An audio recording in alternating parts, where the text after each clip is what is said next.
তো আজকেও নিয়ে এসেছি একটা নতুন ভিডিও। হ্যাঁ, আজকের মেনু হচ্ছে খুবই সিম্পল। সব সময় মাছ মাংস খেতে রিচ খাওয়ার খেতে একদম ভালো লাগে না। তো সবার প্রথমে ভাতটা করে নিলাম, ভাত ফুটছে, এরপর আস্তে আস্তে সবগুলো মেনু করে নেব।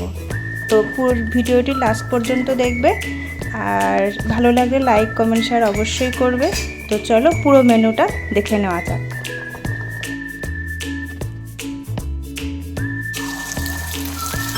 ডিম ভাজা চলছে,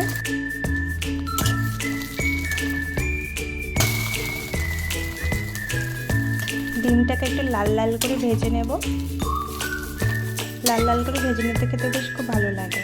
ডিমটা তুলে নিলাম, এরপর আরেকটা ডিম আমি ভাজবো।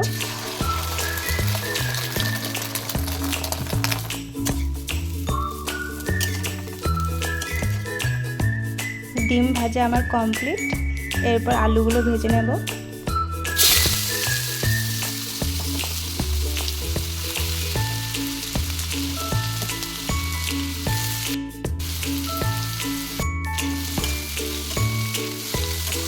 ফ্রেন্ডস, ভালো লাগলে অবশ্যই লাইক কমেন্ট শেয়ার করবে আর সাবস্ক্রাইব করে পাশে থাকবে।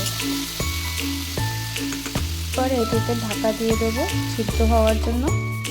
সিদ্ধ হয়ে গেছে, ভালো করে নেড়ে নেব। আলু ভাজা আমার পুরো কমপ্লিট, নামিয়ে নিলাম। এরপর আমি ডালটা বসাবো।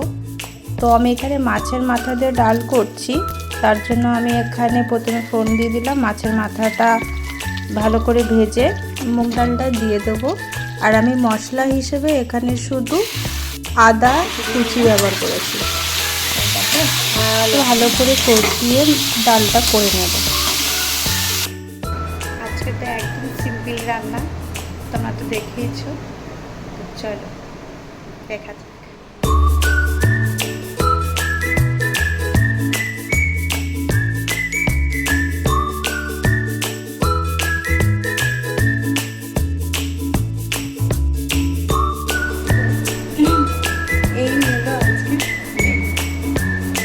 দেখতেই পাচ্ছ, খুবই সিম্পল রান্না, আর এটা তো খুব খেতে ভালো লাগে। সবসময় রিচ খেতে ভালো লাগে না, মাঝে মধ্যে সিম্পল খাবার অনেক ভালো লাগে।